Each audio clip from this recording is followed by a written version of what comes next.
C'est une coutume, depuis le XVe siècle, les pèlerins se réunissent en de grandes assemblées pour obtenir le pardon de leurs péchés. Depuis, ces cérémonies perdurent.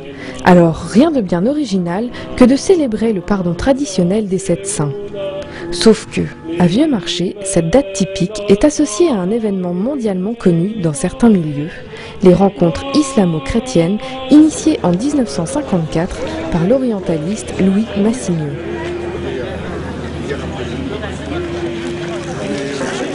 Je pense qu'il a réussi à trouver un lieu.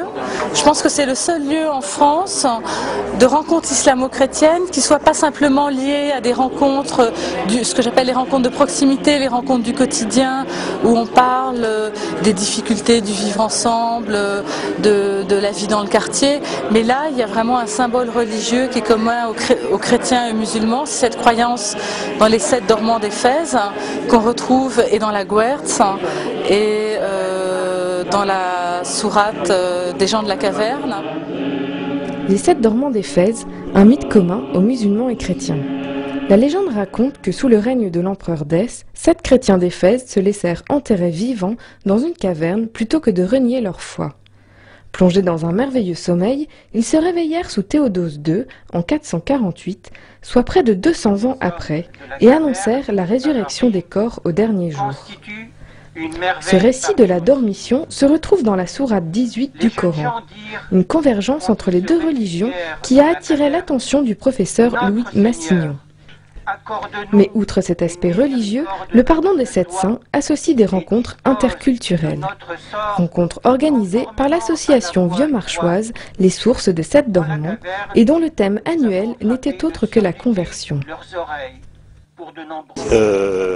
Au dernier pèlerinage, Mohamed Loueslati, qui est le musulman aumônier de prison qui a parlé tout à l'heure, là, hein, vous voyez, qui m'a dit, écoute, l'an prochain, c'est le centenaire de la conversion de Louis Massignon, il faut faire quelque chose sur ce thème. Et on a continué à creuser cette proposition-là, et voilà.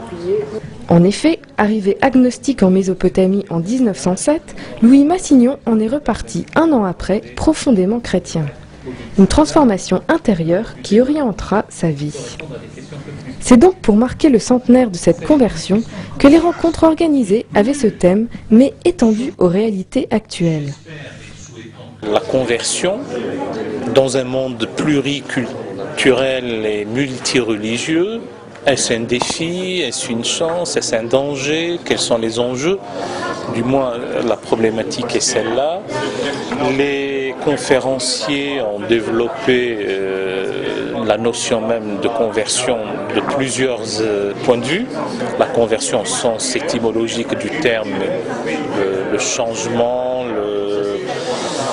le retour, et sous-entendu le retour à Dieu, la fameuse métanoïa grecque, c'est se retourner vers, que ce soit dans le christianisme ou dans l'islam, mais aussi les changements de religion d'une religion à une autre, les questions que ça pose, mais le point essentiel est surtout de respecter la conscience humaine et respecter l'intégrité physique et morale des citoyens et des hommes et des femmes.